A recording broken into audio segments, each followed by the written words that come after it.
Bom, deixa eu ver. Lá vamos nós. Pessoal, quero ver com vocês o seguinte. Nos nossos últimos encontros, nós chegamos a falar sobre. Nós terminamos a Idade Média, correto? E chegamos, então, ao Renascimento. Olha a minha cachorra aqui do lado. Hoje é sábado, então ela tá animada, ela quer participar da aula, pessoal.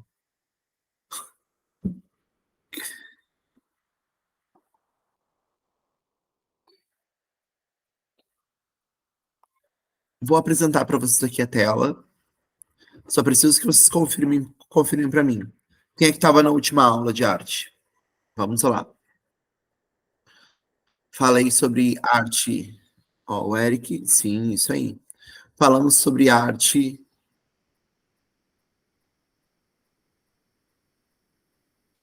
Renascimento, nós não chegamos, né?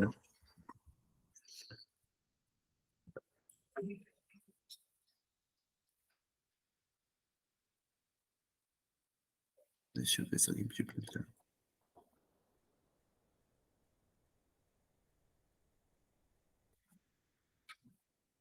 Não.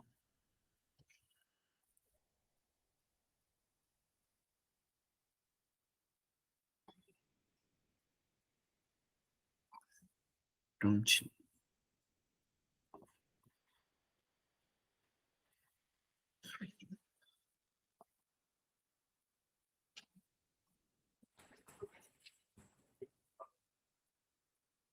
Luna.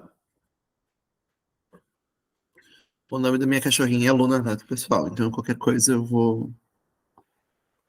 Se eu chamar Luna, você já sabe que é minha cachorra que tá aprontando. Vamos lá? Quando a gente fala sobre renascimento, pessoal, quem é que tem alguma dimensão sobre renascimento? O que é que se trata? O que que é esse movimento artístico? Ó, aqui tem algumas obras do Renascimento e aqui a gente tem uma montagem que foi feita nos dias atuais. Renascimento, quem é que já ouviu falar? Quem é que pode contribuir? Vamos lá. Vamos, pessoal, usar o chat, lembra? Peço que quem Ô, tem. Sor, Oi. o slide não tá aparecendo. Não? Não. Ah, tá. Tá apresentando de novo, então. Obrigado.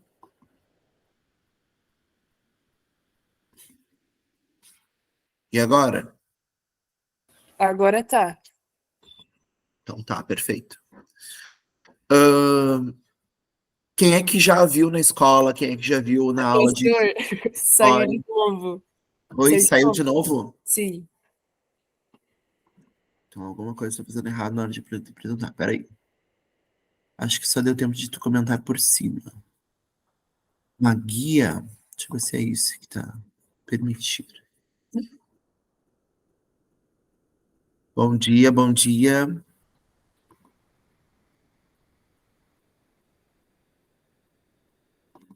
Se eu vou apresentar a tela inteira, então vamos ver se é isso.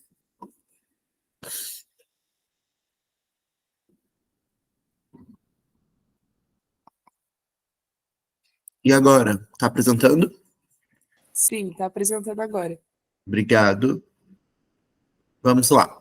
Pessoal, olhando para essas imagens aqui, várias delas, mesmo que a gente não tenha estudado na aula de história, mesmo que a gente não lembre direito assim de quando estudou isso na escola, tem várias dessas imagens que estão no nosso imaginário justamente por conta da cultura pop, não é? Deixa eu ver, tem gente chamando. Peraí, permitir. Me avisa se a colega entrar.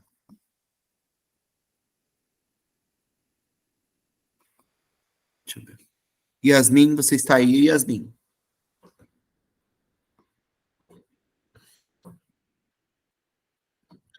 Sabe o que que é? Eu tenho medo, às vezes, de clicar para permitir e ele perguntar de novo e eu não conseguir responder. Peraí.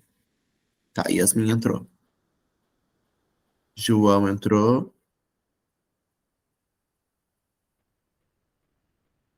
João, você está aí de nós, João?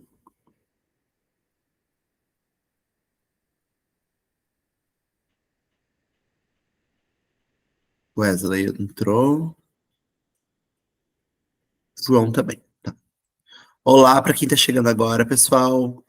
Bom dia. Espero que vocês estejam bem.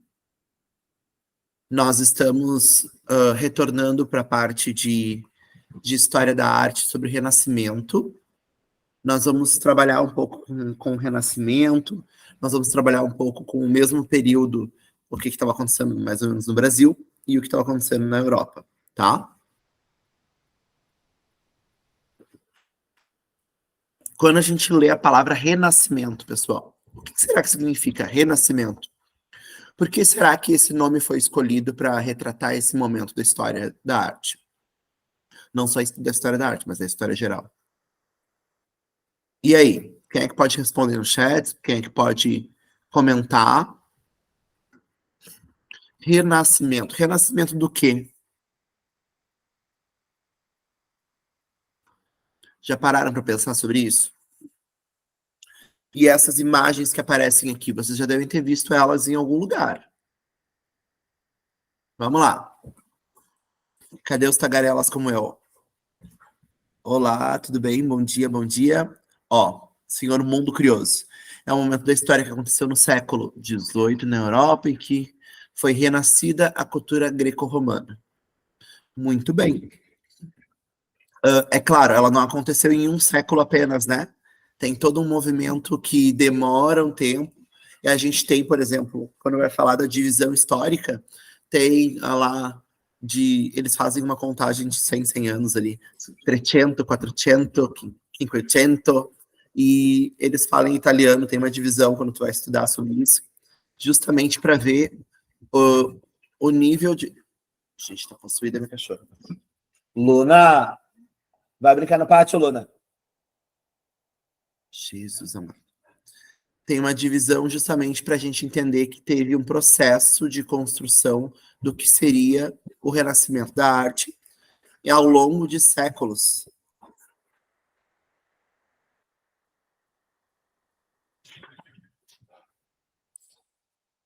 Vai brincar. Desculpa. Vamos lá. Então, quem é que sabe me dizer mais ou menos algumas dessas obras aqui, pessoal? Vocês reconhecem, não reconhecem?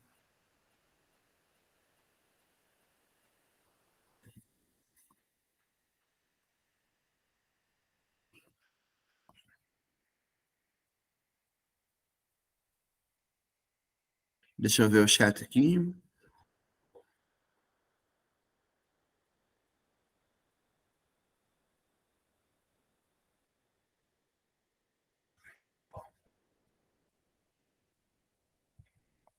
Nada?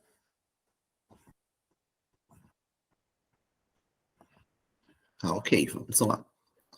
Pessoal, temos aqui algumas obras e alguns artistas que são os mais importantes. Quem conhece bastante da cultura pop, conhece, por exemplo, as Tartarugas Ninjas, já sabe que esses 4 aqui são Tartarugas Ninja, né? As máscaras que eles estão usando representam cada um dos Tartarugas Ninja do filme mesmo, de verdade. Porque os criadores das Tartarugas Ninjas quiseram homenagear 4 artistas do Renascimento, tá? Aqui a gente tem de vermelho. Quem é que usava vermelho? Faixa vermelha. Era o Rafael. Então aqui a gente tem Rafael Sanzio, que foi o pintor dessa obra aqui, tá? Essa obra aqui, que aparecem 2 filósofos aqui no meio, de uma escola de Atenas, tá? Uma escola de filosofia. Aqui do ladinho nós temos Donatello. Donatello também foi um importante artista do Renascimento. Aqui embaixo nós temos, Michelangelo. E aí o Michelangelo pintou, por exemplo, a Capela Sistina, que é essa daqui que eu estou passando o mouse. A gente tem Deus e o homem, a criação do homem, está sendo retratada aqui. A gente tem aqui do ladinho o Leonardo da Vinci, né, pessoal? Que é quem pintou a Mona Lisa, quem fez esse desenho do homem vitruviano. Esses artistas do Renascimento, eles vão ser importantes, por quê? Nesse período, Vocês lembram que durante a Idade Média a igreja era responsável por muitas coisas, ela era manda-chuva? Esse pessoal que participou do movimento do Renascimento, eles vêm numa corrente um pouco diferenciada em relação à Idade Média. E, por exemplo, Michelangelo, ele conseguia autorização de alguns padres para entrar escondido e estudar a anatomia humana, tá, pessoal? Então, para que ele pudesse fazer desenhos cada vez mais realistas, o Leonardo da Vinci, ele é responsável por muitos desenhos, primeiros desenhos da anatomia humana. Por exemplo, um bebê, um feto, dentro ainda da bolsa, né? Toda aquela coisa relacionada ao corpo, relacionada a coisas que até então não eram vistas ou não se sabia como era. Leonardo da Vinci era o Michelangelo, principalmente. O Michelangelo era um artista que fazia desenhos e esboços de corpo humano, entrando escondido nesses lugares que a igreja era responsável para poder retratar. E os desenhos desses artistas do Renascimento, como Michelangelo, Leonardo da Vinci, eles foram utilizados durante muito tempo como referencial nesse sentido, em livros de anatomia e tudo mais. Então aqui a gente tem o Homem Vitruviano, do Leonardo da Vinci, que nada mais é do que uma explicação da perfeição do corpo humano, né? Eles tinham hábitos de tentar explicar, né, a perfeição do corpo humano, como ele funciona e tudo mais. E o pessoal do Renascimento, eles tinham um total interesse em relação ao corpo humano e o seu estudo, porque eles achavam incrível como tudo funciona tão perfeitamente. Então a gente vai ter, por exemplo, essa obra aqui, deixa eu ver se eu consigo abrir um pouquinho mais. Essa obra aqui, que foi feita pelo Michelangelo, Luna, vai brincar, lá na rua, minha filha.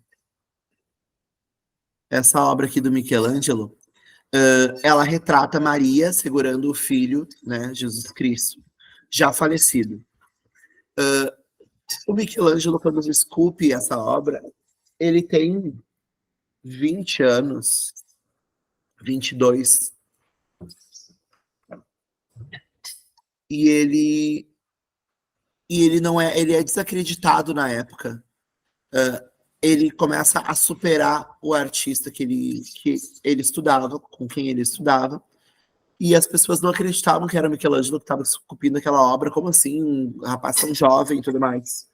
Então ele pega, depois eu posso mostrar para vocês um link que dá para abrir a imagem para olhar bem de pertinho. Aqui, Maria tem uma faixa aqui, ele vai lá de noite e esculpe o nome dele na faixa, para contestar que realmente foi ele que fez essa obra, tá? Essa obra, quando a gente chega mais pertinho para ver Jesus Cristo aparece, dá para ver todas as veias do braço dele, o corpo, os pés, tudo muito detalhado. E isso era uma característica dos artistas do Renascimento, o detalhamento das obras. Então a gente vê o drapeado do tecido, a gente vê o formato da barba, olhos, boca, nariz, tudo muito perfeito. Tá? Essa obra aqui, ela tá no Vaticano. E a gente tem aqui no Rio Grande do Sul uma cópia dela, que não foi feita pelo Michelangelo, é claro, mas foi feita uma cópia em tamanho real. Ela tem cerca de 1,90 m de altura por 1,80 m, 1 m, nessas proporções, assim, ela é bem grande. E a gente tem aqui no Rio Grande do Sul, só não sei em qual cidade. Depois, quem tiver aí no computador e quiser dar uma pesquisadinha e ajudar a gente, por favor. É uma cidade aqui do Rio Grande do Sul que tem uma cópia dessa obra. Aqui, enquanto isso, nós temos, por exemplo, Michelangelo. Michelangelo era um arquirrival do Leonardo da Vinci, eles não se gostavam muito, porque o Leonardo da Vinci falava que a pintura era o tipo de arte mais importante, enquanto o Michelangelo falava que a escultura era a arte mais importante, era a arte mais difícil de ser realizada, tá? Então tem um livro de um artista chamado Vasari, da época. Ele era um artista e, ao mesmo tempo, um fofoqueiro de plantão. E ele falava sobre rixas, falava sobre o universo da arte. Então, esse livro do Vasari conta algumas coisas do universo da arte da época, tá? E esse pessoal, esses dois se gostavam muito. Então, o Michelangelo, que foi quem pintou a Capela Sistina, que pintou todos esses murais que aparecem, tá? Isso daqui, da criação do homem, é um quadrado, assim, e tem vários. Em toda a Capela Sistina, tem várias dessas imagens que foram pintadas pelo Michelangelo com cenas da Bíblia, com cenas, tem a criação do homem, tem Adão e Eva, tem tudo, tudo que você puder imaginar que tem na Bíblia. Ele vai fazendo todas essas cenas, ele trabalha durante cerca de uns 2 anos, em cima de andaimes, ele cria andaimes e pinta no teto com gesso, um teto com afresco, que é a pintura sobre o gesso molhado. A capela dá para visitar hoje em dia e tudo mais, só não pode tirar foto, tem todo um horário de visitação direitinho. Depois eu posso ver ali se o link que eles utilizavam como visitação guiada na época da pandemia, se ele ainda funciona. E aqui a gente tem uma obra chamada Vênus, do Botticelli, que é um artista italiano também, lembrando que o Renascimento ele surge na Itália e ele vai depois tomar conta da Europa, justamente, gente, minha filha hoje está nervosa. O Renascimento vai tomar conta da Europa e vai se estender, vai se tornar um movimento artístico então muito importante, muito relevante, justamente por conta das características que ele vai trazer. Aqui a gente tem uma obra que vai se remeter à mitologia. Então nós temos o nascimento de Vênus, ó, que nasceu da concha. Aqui é a primavera chegando para cobrir ela, que é Netuno carregando uma ninfa, e ele vem soprando, Netuno vem soprando a concha até chegar na beira da praia. Então, e essa aqui é uma pintura feita numa parede, pessoal, tá? Lembrando que no Renascimento, a Mona Lisa, essa moça aqui, é uma das primeiras que vai ser pintada, uma das primeiras obras que vai ser pintada em tela mesmo, que depois pode ser levado de um lugar para outro. Até o Renascimento, o pessoal pintava muito em madeira, pintava muito nas paredes, pintava muito nos tetos, tá? Então, alguém tá chamando. Até aqui, pessoal, o que nós temos? Ó, já vi aquela da esquerda, mas eu não recordo o nome. Rafael. Quem é Rafael? Eu falei Rafael. Perdão.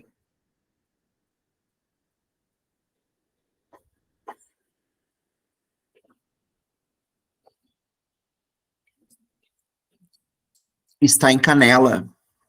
Tá em Canela a cópia? Nossa. Ah, tá. Rafael. Tartarugas Ninja, isso mesmo. Foi uma homenagem para os artistas do Renascimento. Alguns artistas, né? Tem outros artistas do Renascimento que daí não estão no grupo do quarteto. Pessoal, deixa eu fazer uma pergunta para vocês. A gente já falou em algum momento sobre a Mona Lisa e o porquê da sua importância e tudo mais? Deixa eu perguntar para vocês aqui. Já falamos? Quem é que recorda? Do porquê que a Mona Lisa é tão importante, tão reconhecida hoje em dia? Se ela sempre foi assim? Lembrando, é claro, que tem várias versões sobre a Mona Lisa, né? Tem várias versões sobre a Mona Lisa. Tem versões que falam que a Mona Lisa, na verdade, o Leonardo da Vinci fez um autorretrato numa versão feminina, que é uma coisa que vários artistas fizeram realmente na história da arte. Outros falam que, na verdade, a Mona Lisa, ou a La Gioconda, que ela não existia e que, na verdade, foi um homem que ele retratou e tudo mais. Tem várias versões, tem várias ideias que foram aparecendo durante os anos, né? Mas a gente já falou isso na semana passada, vocês lembram se eu já comentei com vocês a história da Mona Lisa, por que ela se tornou tão famosa? Ou alguém já sabe sobre isso e gostaria de compartilhar com a gente? Galera, será que a Mona Lisa sempre foi famosa? Essa pintura de 1504? Vamos lá, bora!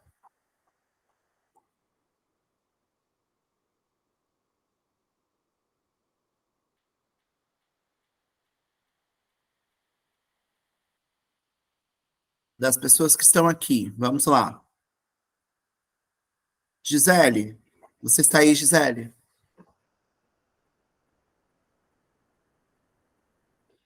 Tô me sentindo no bom dia em companhia quando eles começavam a falar com os telespectadores. Aê, Gisele! Gisele, olha só. Tu sabe por que, que a Mona Lisa é tão famosa? Não sabe. Tá. Quem mais não sabe por que, que ela é tão famosa hoje em dia, ou se ela sempre foi famosa? Pessoal, aparecem para vocês com certeza várias. Isso, ó, Yasmin. De um crime, isso, de um roubo. Perfeito. Quem não sabe, coloca uma mãozinha ali embaixo com a carinha de. Ou apertando a carinha de dúvida, pessoal. Aqui a gente tem aquela função. Oi, Luna. Olha, minha filha hoje tá que tá, senhor. As crianças. Eu sei mais ou menos da história. Ó, tu tem microfone, Yasmin? Eu adoro conversar. Tem? Então vamos lá, bora. Me ajuda um pouquinho. Tem vergonha? Minha filha tá acordando cedo, sábado de manhã, tá? Tá tudo certo aqui, o pessoal. A minha voz tá pavorosa. Ninguém vai te julgar por causa disso, fica tranquila. Eu só quero papear um pouquinho, porque olha, é complicado conversar sozinho, gente. Galera, eu fiz aniversário anteontem, no mesmo dia, inclusive, que a Frida Kahlo. Sabia disso? Muito obrigado. Eu sou canceriano. Cancerianos adoram atenção e conversar com as pessoas. Vamos lá. Obrigado, Wesley. Obrigado, Yasmin.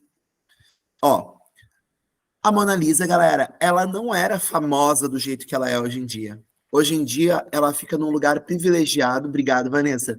Ela fica num lugar privilegiado no Museu do Louvre, num lugar, inclusive, de destaque. Por que isso? Porque cerca de um pouquinho mais de 100 anos atrás, ela foi roubada do Museu do Louvre. E ela não era nem um pouco famosa na época. Ela ficava num lugar, inclusive, bem normalzinho, com pouca vigilância, até eu diria. Claro, né? Mais de 100 anos atrás, pessoal. Então, assim, obviamente mudou bastante o processo. Obrigado, pessoal. Obrigado, Mari. Obrigado. Quem é que é o Mundo Curioso mesmo? Quem é a pessoa por trás desse nome maravilhoso? Mundo Curioso. Vinícius, aí. Obrigado, Vinícius. Obrigado, João. Valeu. Ela ficava num lugar que não tinha tanto destaque e que não tinha tanta proteção. O que acontece? Um homem que tinha já trabalhado no Museu do Louvre, um belo dia, um belo dia resolvi mudar e fazer tudo o que eu queria fazer, diz a música. Um belo dia ele pegou um uniforme antigo do trabalho, de quando ele trabalhava no Louvre, e ele era um italiano morando na Itália, morando na França, tá? Museu do Louvre, na França. A obra foi feita na Itália, Florença, e estava na França, né? Depois a gente conversa sobre isso, sobre como é que a maioria das obras do mundo foram parar na França. Mas enfim. Daí, esse homem, um belo dia, ele entra no Museu do Louvre, ele vai simplesmente lá, pega a obra, tira ela do quadro. Lembra que eu comentei que a Mona Lisa é uma das primeiras pinturas feitas em tela, lá em 1504? Ele abre a moldura e tira ela, enrola, porque é isso que se faz com quadros com tela, né?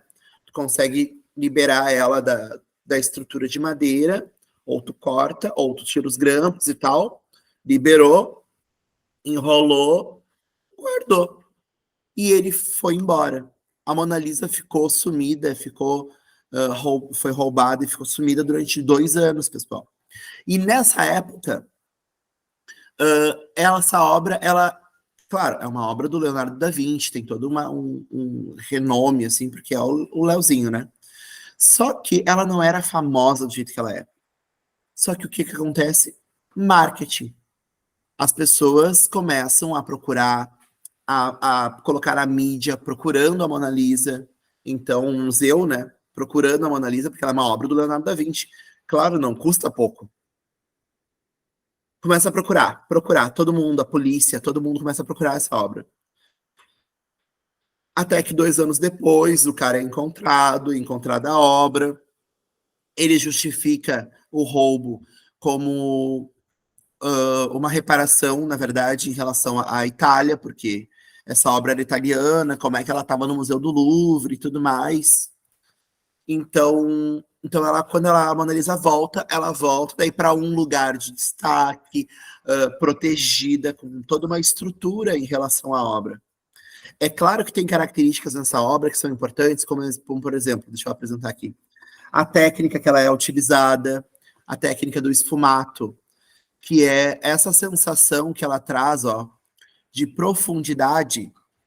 Se a gente for olhar assim bem as cores, tudo direitinho, tem uma sensação de profundidade atrás, que é feita a partir dessas nuances da cor um pouquinho mais escura, né? Que é o que dá esse aspecto de volume assim para a pele, né? Aqui tá batendo sol, tá? Eu tenho sol de lá e daqui. Então a minha pele vai ter regiões que vai estar mais escura. Claro, eu tenho barba, daí dificulta o processo de ver isso. Mas tem partes que são mais escuras, por causa da luz que está vindo. E na obra da Mona Lisa a gente percebe isso claramente. A gente sabe que é um processo de transição no Renascimento, e essa forma como ele escolhe fazer essa representação, ela demonstra muito fortemente isso. Além disso, esse fundo que ele faz aqui na Mona Lisa já foi comprovado hoje em dia por aqueles lasers e raio-x e tudo que eles fazem nas obras, que tinham outras coisas aqui atrás, outras paisagens, e que ele foi depois criando essa paisagem que não se sabe, não se conhece nenhuma região da Itália que tenha essa paisagem e tudo mais. Então, aqui, ó, todo esse fundo meio utópico e tudo mais são características dessa obra. Além disso, o sorriso meio escondido, o olhar dela diz que tem um ângulo que quando tu passa assim no museu e vai para um lado, é como se o olhar dela te acompanhasse, tu consegue, ela continua olhando para ti. Diz que é muito, muito, muito legal. Ela continua olhando para ti. Outra coisa, quem for olhar no Google, por exemplo, pessoal, a Mona Lisa, ela não é uma obra grande, grandiosa. Ela é uma obrinha desse tamanho assim, ó. Pequenininha. Vocês sabiam disso? A Mona Lisa é uma obra bem pequenininha.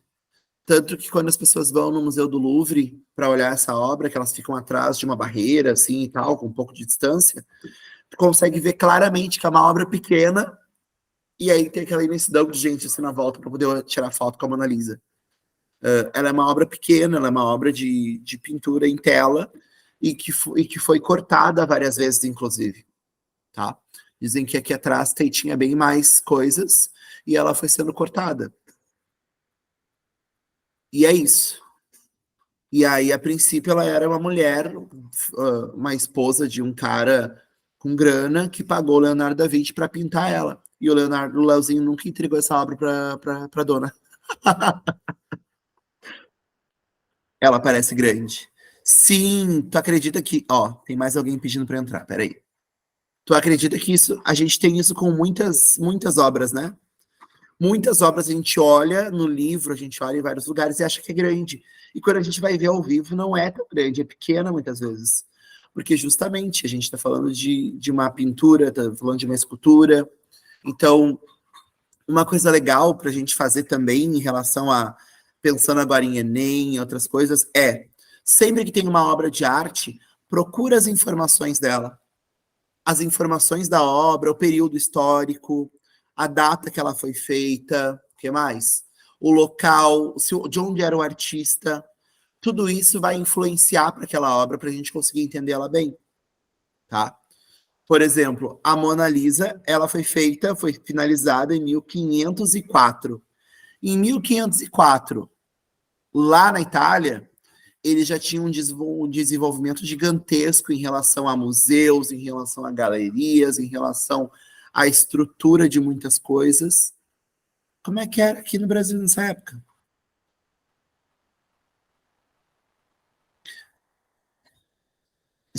Isso é muito comum quando vamos comprar algo na Shopee. Na foto aparece grande, mas quando chega, é exatamente, Yasmin. Quem nunca comprou uma roupa na Shopee que lá e confundiu o número, ou achou que ia vir grande, comprei G, chegou minúsculo. É bem isso. É triste a vida do ser humano. Vamos lá. Pessoal, sobre o Renascimento, tá? Ainda sobre o Renascimento. Lembra que o Renascimento é um renascer dos padrões e da estética grega, lembra? De toda aquela ideia de perfeição, de toda aquela ideia de algo relacionado que volta à mitologia grega, volta à mitologia romana. Eles trazem tudo isso como bagagem, como elementos para fazer as suas obras, né? Renascimento. O que que acontece? Nesse período do Renascimento, a gente vai ter grandes embarcações, lembra? No meu caso foi tintas óleo, vieram minúsculos. Ai, que triste. É bem isso. A tinta óleo é caro mesmo, a gente não tem dimensão, às vezes, até começar a trabalhar com tinta óleo. É carinho para comprar. Mas vale a pena dar uma investigada e comprar ao vivo. Não sei se vale a pena comprar assim meio a esmo. Pessoal, deixa eu comentar um pouquinho. A gente está falando sobre o Renascimento, sobre as grandes navegações que acontecem na época. As grandes navegações é uma competição entre espanhóis, portugueses e aquela galera da Europa para ver quem vai chegar mais longe, quem vai ir não sei aonde. Eles começam uma coisa assim de querer ir para o mar. Eles descobriram agora que aqui a gente não está no filme Atlantis e que não vai chegar na beira do mar e cair. Lembram? Aqui a gente tem Nicolau Copérnico, que vai fazer toda aquela coisa de descobrir que o mundo, que o planeta Terra, ele não é plano, ele é, como é que se diz? Não é esférico, é achatado nos polos, então não é esférico. Mas enfim, né? Dá essa volta. Então, eles vão estar nessa competição de ir para os mares para descobrir o que tem, né? Aí, pessoal, tem uma coisa importante. Lá em 1504, enquanto Leonardo da Vinci está pintando a Mona Lisa, a gente tem uma galera chegando aqui no Brasil, lembra? Por que muitas vezes a gente tem um certo preconceito, né, criado e mantido por todas as entidades? As pessoas têm meio que bem com um acordo de subjugar, às vezes, o nosso país e em detrimento de achar que os outros são maravilhosos. Não é meio desigual isso, eu achar que o Brasil e a estrutura dele tem que ser a mesma de um país que já estava super estruturado quando Leonardo da Vinci estava pintando a Mona Lisa em 1504. O que vocês acham sobre isso? Geoide é o formato da Terra. Arrasou. Eu adoro que você tenha acesso à internet, vocês podem ajudar. Eu paguei 30 na Shopee, me arrependi. Eu imagino. Vale mais a pena comprar os tubinhos ao vivo. Tu é de Gravataí, Yasmin? Eu posso te dar umas dicas dos lugares bons para comprar. A gente consegue umas promoção. Tá, então eu já te passo uns contatos. Pessoal, o que vocês acham sobre isso que eu tô falando? Tô viajando, não tô? O que vocês acham? Isso sobre a questão de estrutura do Brasil em relação a, por exemplo, a Europa, com esse desenvolvimento que já estava acontecendo lá em 1504. O que mais? Pois é, a arte aqui no Brasil demorou muito para se tornar independente. Mas o que é ser independente na arte para ti, Wesley? Porque já ouviram aquele ditado que nada se cria, tudo se copia, tudo se transforma? Não, como é que é? Não dá para inventar a roda de novo. Tem uma frase que fala isso. Ó, um movimento, não depender de outras culturas, até a música era tudo europeia. Porque na verdade, era o modelo que se tinha já pronto para dar continuidade, né? Para poder criar em cima disso. Tudo chega depois. Hoje em dia é muito menos, né, gente? Hoje em dia tá bem melhor isso. Claro que ainda não é uma Brastemp. Como diria minha mãe, ainda não é uma Brastemp. Mas naquela época nós tínhamos, então, por exemplo, na Europa, a galera com vestidões, com tecidos e tal. O Brasil vai ser um dos maiores produtores de pigmento para atingir as roupas da Europa. Por que, que a gente vai ser um polo de matéria-prima para toda essa parte relacionada à moda, vestimenta e tal? Por causa do pau-brasil, tudo mais. A nossa relação, sim, durante muito tempo vai ser de mandar matéria-prima, de auxiliar, de não sei o que lá. Hoje em dia a gente já está bem evoluído em relação a isso. Mas, é claro, tem toda essa história. Mas vocês entendem essa questão de realmente essa parte de estrutura, a gente querer se igualar à Europa é outra coisa, né? São outros momentos, é muita diferença de tempo, né? O que mais? Ah, eu ia comentar uma coisa importante. Peraí, deixa eu voltar a apresentar aqui. Pessoal, eu tenho aqui um material rapidinho sobre arte africana no pós-colonialismo. A gente vai ver a arte africana lá nos movimentos de arte moderna daqui a pouco, tá? Mas antes disso, eu queria comentar com vocês o seguinte. Essas obras aqui, ó. Essas obras aqui. E vocês devem ter visto os jornais ultimamente, e foi bastante divulgado a questão de várias obras, vários artefatos de origem indígena que estavam lá na França e que retornaram para o Brasil agora há pouco tempo. Vocês lembram? Quem aqui andou vendo as notícias? Com as grandes navegações, muitas pessoas muitos países começam a enviar, né? Enviar grupos que vão para diversas localidades, pegam esses artefatos e levam para a Europa, levam principalmente para a França, tá? Deixa eu fazer uma pergunta. Quem é que conhece isso? Colônia de Portugal, outras relações de subordinação, perfeito. Quem é que já assistiu aqui o Indiana Jones, pessoal? Indiana Jones, levanta, faz assim com a mãozinha ali, ó. Clica na mãozinha amarela ali embaixo, quem já assistiu Indiana Jones. Só o Eric? Eric, Vinícius. Pessoal, Indiana Jones é uma prova, na verdade, claro, é uma criação. Mas é uma criação a partir de vivências reais daquele espírito de aventura e tudo mais, de ir até povos conhecidos como primitivos, pegar artefatos, pegar objetos e levar para a Europa, né? Ou para a Inglaterra, ou para a França, enfim. Essa parte é muito real. Vai ter várias missões de grupos que vêm para diversas localidades. Daí a gente está falando de África, a gente está falando de América Latina, América Central, América do Norte, e eles fazem um garimpo em artefatos desses povos e levam para a Europa como souvenir de povos primitivos, né?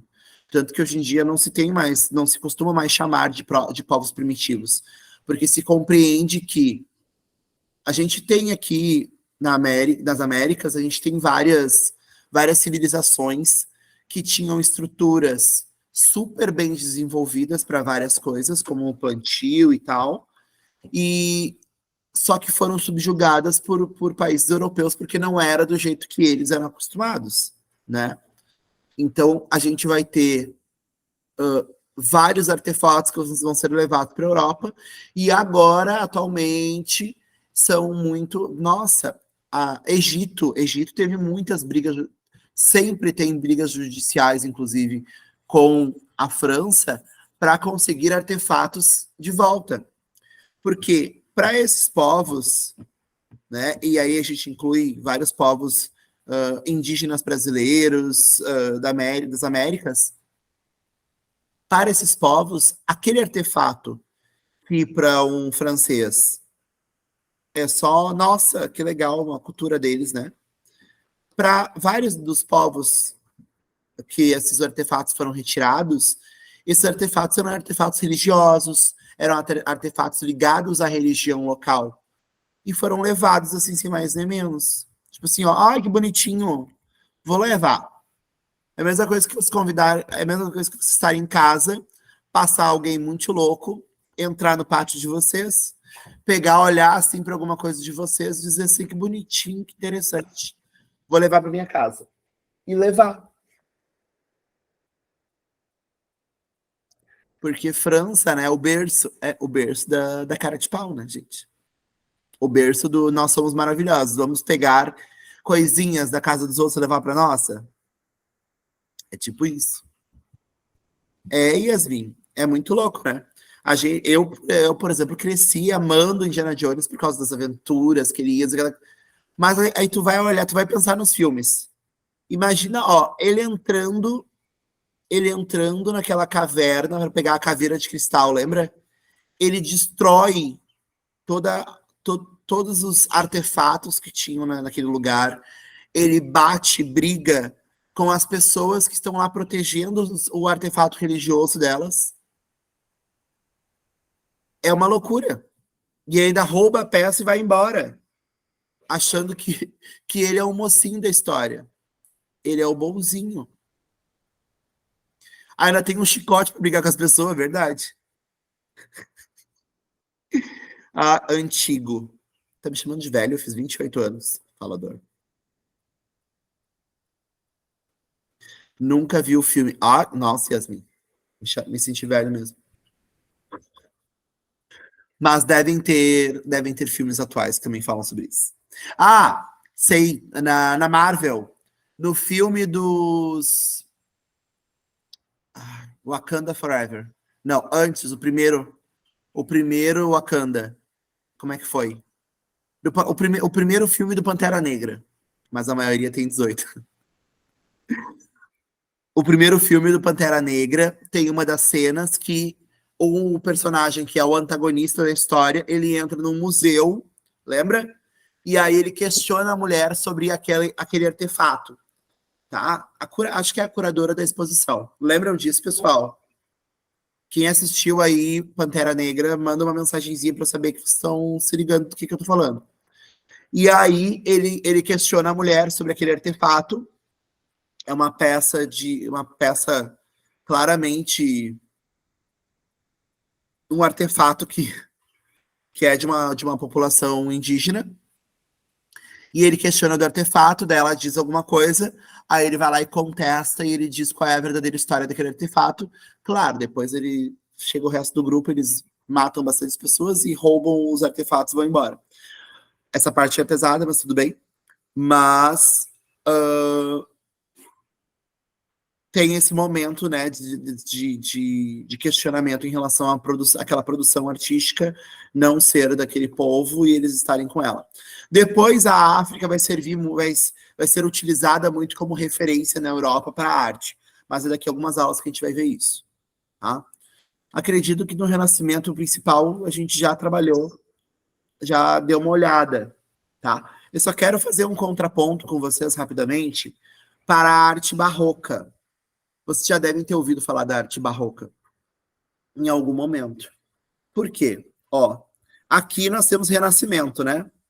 Imagens mais claras, imagens relacionadas à mitologia, imagens relacionadas a pinturas de pessoas da época e tudo mais, filósofos e tal. O que acontece ali nesse final do Renascimento? a gente teve esse momento do Renascimento que a ciência, o estudo, era mais importante do que a religiosidade. E não foi 100 anos, foi mais tempo, lembra? O foco da arte vai estar relacionada, a produção de arte, principalmente, vai estar relacionada a toda essa parte científica, essa parte de percepção do ser humano e tal. Só que o que acontece? Ali a gente vai ter também coisas, movimentos relacionados à igreja, anti-igreja, ante a ideia que se tinha na Idade Média de que a igreja era responsável por tudo e que o resto é o resto. Só que o que acontece? A gente vai ter um movimento artístico que vai ser encomendado pela Igreja Católica, encomendado e financiado pela Igreja Católica, para reaver essa importância, essa magnitude que a Igreja Católica tinha. Então, a arte barroca, ela vai ser financiada pela Igreja para mostrar esse esplendor da Igreja e como a arte pode tocar as emoções. Esse movimento artístico da arte barroca, ele não quer falar sobre ciência, ele não quer falar sobre história da arte, história da... Não, ele vai falar sobre a emoção do ser humano, sobre coisas e relacionadas à emoção. Vamos lá. Aqui eu fiz uma seleção de algumas obras, tá? E todas essas obras são da arte barroca. Primeiro, arte barroca é uma arte que vai estar relacionada ao exagero de emoções, ao exagero de cores. As cores que vão ser utilizadas são cores terrosas, são cores voltadas para tons avermelhados, tá? Oi. A gente vai ter... Oi. Desculpa te atrapalhar, mas tu não tá apresentando. Que coisa boa! E eu falando tranquilamente, achando que tá apresentando. Eu vou descobrir por que não tá... Que bug é esse no sistema. Gente, eu não tenho problema nenhum que me interrompa. Vocês podem me interromper, ainda mais para me dizer que não tá apresentando, tá? Só é que tu tava falando, só que eu não tava sabendo identificar se tu tava só explicando, se tava mostrando alguma coisa. Aí depois que tu falou assim, aqui podemos ver que é mais não sei o que, aí eu fiquei, ele tá apresentando. Ele tá achando que tá apresentando, no caso. Ele acha que tá apresentando. Ai, que amor. Obrigado, meu amor, obrigado. Agora tá apresentando a tela? Agora vocês estão vendo alguma coisa? Sim.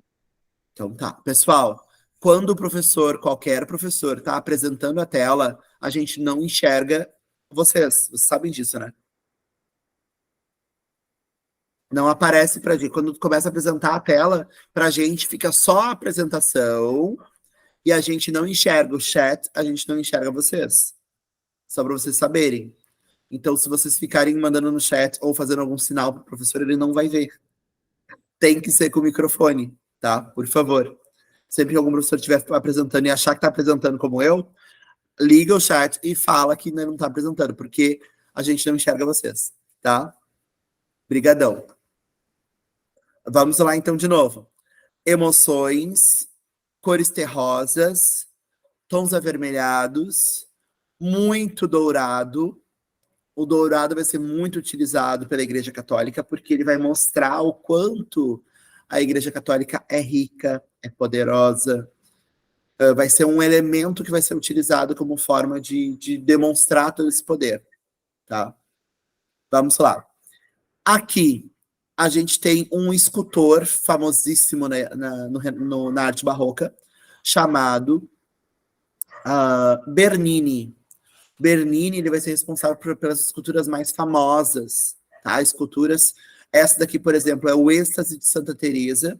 Ela também está lá no Complexo do Vaticano. Ela é uma escultura também grande. Aqui aparece Santa Teresa e um anjo flechando o coração dela.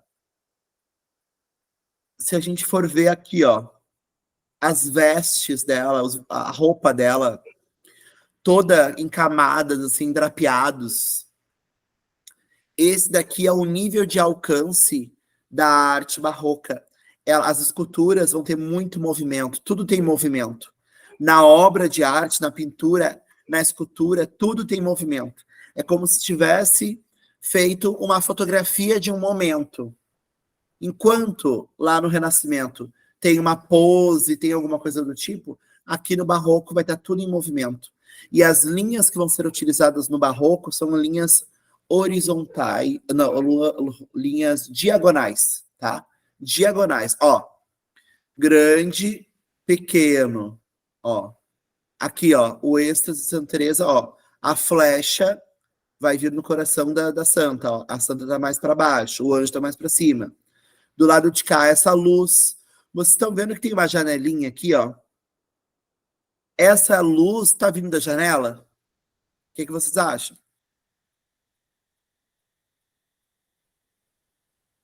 É uma luz normal que está entrando da janela, pessoal? Parece, Parece.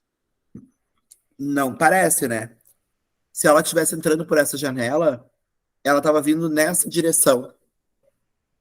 Ela não estava assim. Sabe o que significa essa luz?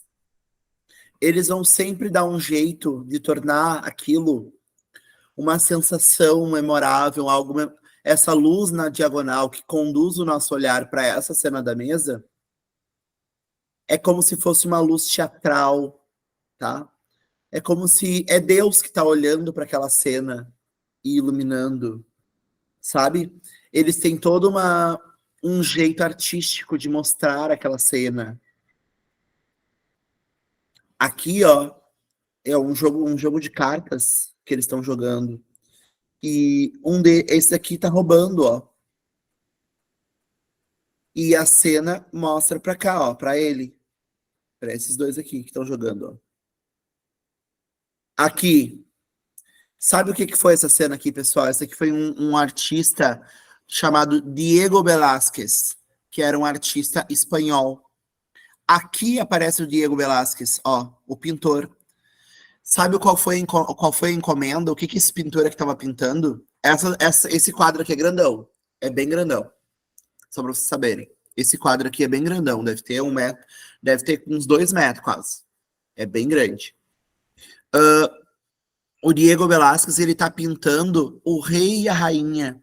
Vocês estão vendo aqui que tá todo mundo que tá nessa cena tá virado olhando pro espectador, né? Na verdade, quem está aqui no lugar do espectador é o rei e a rainha que contrataram esse artista. Vocês estão vendo que lá atrás tem um espelho na parede? sim. O espelho, ele tá... Olha a maluquice. O espelho tá refletindo o rei e a rainha que estão aqui fora, que estão aqui desse lado, e o pintor tá pintando o rei e a rainha nesse quadro que tá aqui do canto. Por que ele faz isso?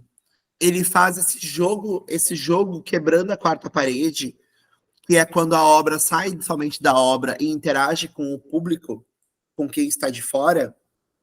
Ele faz isso para mostrar o quanto ele é bom, o quanto ele é, tanto que ele se torna depois, esse símbolo vermelho dele no peito, ele pinta depois na obra, porque ele vai ganhar, ele vai ser considerado o pintor real da corte, né? Ele vai ser o pintor mais importante da corte, e ele vai ganhar esse símbolo vermelho, assim, que ele vai usar, então, nas roupas e tudo mais, que representa essa honraria que ele recebe. Aí aqui aparece a princesa, ó. Se a gente chega... Ah, não tem... Eu não consigo abrir mais isso aqui. O Zoom, ele não carrega mais quando é apresentação assim. Mas depois vocês podem olhar na internet, dá para ver os fiozinhos de cabelo da princesa que foram feitos um a um. Dá para ver o tecido das roupas delas. Dá para ver o pelo do cachorro, gente. O pelo do cachorro é uma coisa incrível de olhar bem de pertinho. Ele prova com essa obra o quanto ele é um ótimo artista. Tá? Que mais? Essa obra aqui no canto, ela é brasileira. Tá? São os 12 apóstolos em uma igreja que tem lá em Minas Gerais. Alguém aqui já foi em Minas Gerais? Alguém? Aqui Não, no eu nunca Brasil a fui. gente vai ter arte barroca também. Eu vou mostrar para vocês daqui a pouco algumas obras de arte barroca no Brasil, tá? Quem é que falou comigo? Tu perguntou e eu respondi que eu nunca fui. Que tu já foi. Tu chegou a visitar. Nunca fui, nunca fui. Ah, que tu nunca foi. Tá. A gente tem que marcar uma saída de estudos da gente, pelo amor de Deus. A gente tem que marcar uma saída de estudos, pelo amor de Bárbara. Ó, deixa eu fazer o seguinte, vou mandar para vocês aqui, pessoal, a chamada. Com relação ao dia de hoje, pessoal, o que vocês têm de perguntas, de comentários, alguma coisa que não ficou muito compreendida ou que tem uma dúvida um pouco maior para fazer? O que vocês me dizem? Vamos lá. Alguma dúvida, alguma pergunta? Queria saber das técnicas de pintura. Muito bem. As técnicas de pintura. A maioria, quer dizer, todos, principalmente, quase todos que a gente viu hoje, faziam pinturas com tinta a óleo, tá? Tirando somente aqueles que eram pinturas em parede, que na maioria dos casos eles pintavam com afresco. Afresco é passar o gesso na parede molhado e pintar por cima com tinta, aí as mais variadas tintas no Renascimento, por exemplo, Leonardo da Vinci tem várias obras que ele pintou com tinta à base de ovo, sabia? Pegar o pigmento em pó, colocar no potinho, tem uma técnica que é têmpera a ovo. E o Leonardo da Vinci, ele fazia várias experiências, não somente na arte e tal, ele fazia experiências também com materiais para pintura. Então, só que a técnica de pintura com ovo, com gema do ovo, ela é muito boa. E aí tu coloca os produtos, tá, para fazer a tinta e não fica fedorento, pessoal. Fica tribom. E aí a camada que fica da pintura com ovo fica uma camada, um brilho muito incrível. Um brilho que tu não consegue com qualquer tinta. É sério, é muito legal. A história é eu fazendo esse tipo de coisa na cozinha do meu pai. Ele vai ficar louco. Não, dá pra pegar o ovo ali, a gema direitinho, colocar no potinho, tira a pelezinha, aquela que tem na gema do ovo, tem que tirar ela, porque senão fica embalado, e leva para outro lugar. Se não me engano, vai um pouquinho, vai um pinguinho de vinagre, vai uns negocinhos assim, e o pigmento em pó, e aí tu vai misturando e faz a tinta. Fica maravilhoso. Então, ali naquelas pinturas, tem coisas que foram pintadas com têmpera a ovo, tem coisas que foram pintadas com tinta a óleo, e tem coisas que foram pintadas com a técnica do afresco, tá? Vou passar aqui para vocês, então, a chamada.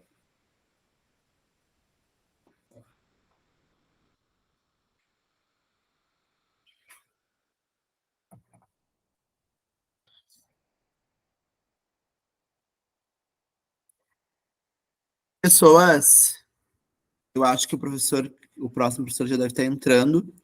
Se vocês tiverem alguma dúvida, a hora é agora. Acabei de colocar ali a chamada para vocês. Podem responder a chamada. Mais alguma pergunta? Porque semana que vem a gente vai entrar no Rococó. É bem legal esse movimento artístico do ponto de vista visual, mas é um momento da história bem triste.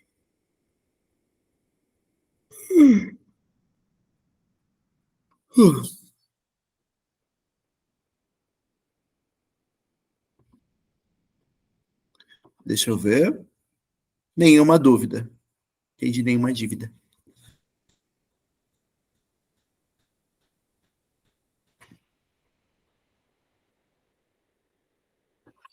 Então tá, meu povo. Deixa eu ver aqui uma coisa. Fica de olho para mim, pessoal. A hora que o professor for entrar, a gente para. Mas eu vou comentar, só quero comentar uma coisinha com vocês. Eu vou pegar algumas imagens. Eu tenho um outro slide que aparecem outras imagens do Barroco também junto. porque aqui faltou a Moça do Brinco de Pérola, que é uma obra do Barroco. Faltou mais obras do Caravaggio. Eu tenho umas bem boas do Caravaggio. Vou mandar para vocês para a gente poder ver, tá? Com relação, pessoal, a quem está aqui, a atividades de arte, pessoal.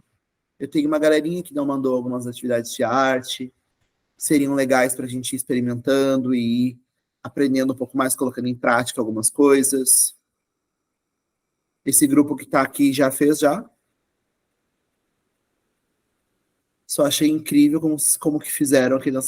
Sim, é incrível, né? Porque, na verdade, ó, deixa eu pegar uma escultura que eu tenho aqui para vocês verem. Trabalhar com escultura em pedra é difícil pra caramba, gente.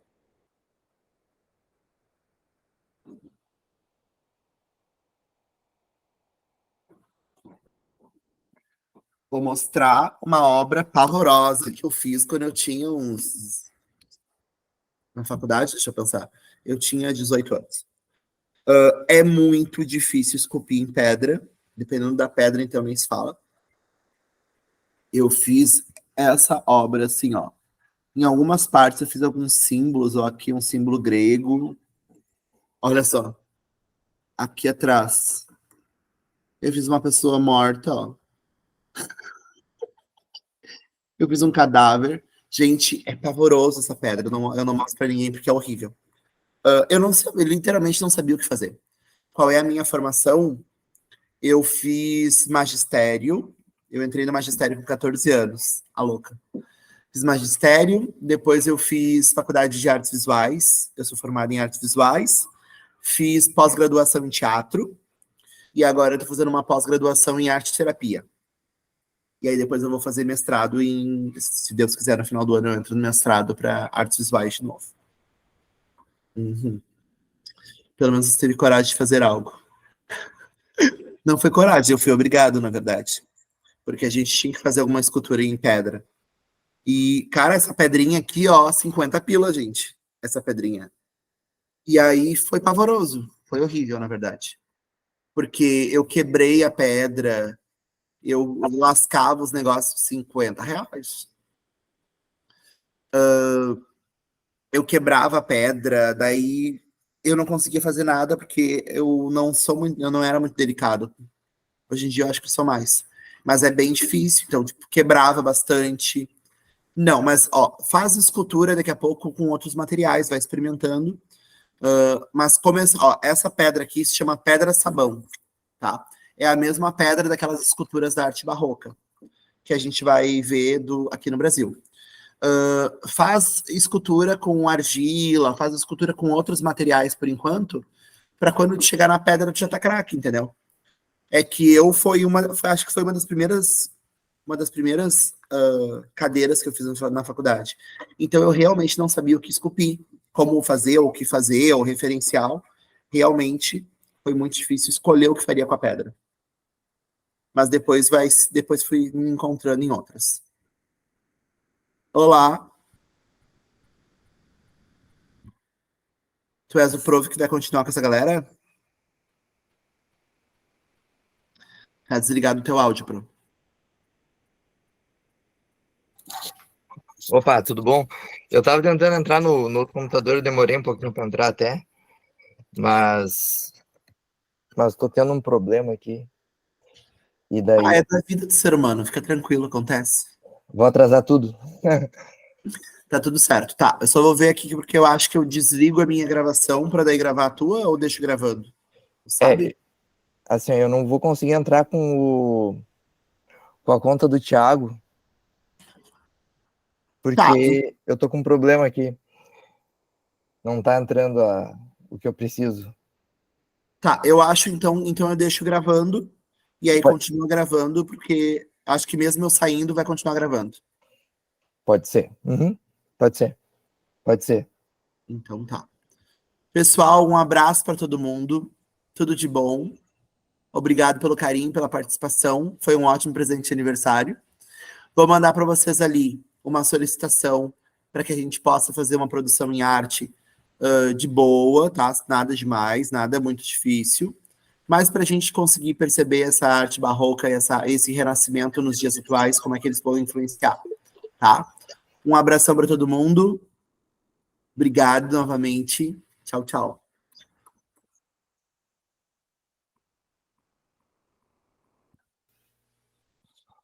Olá, pessoal.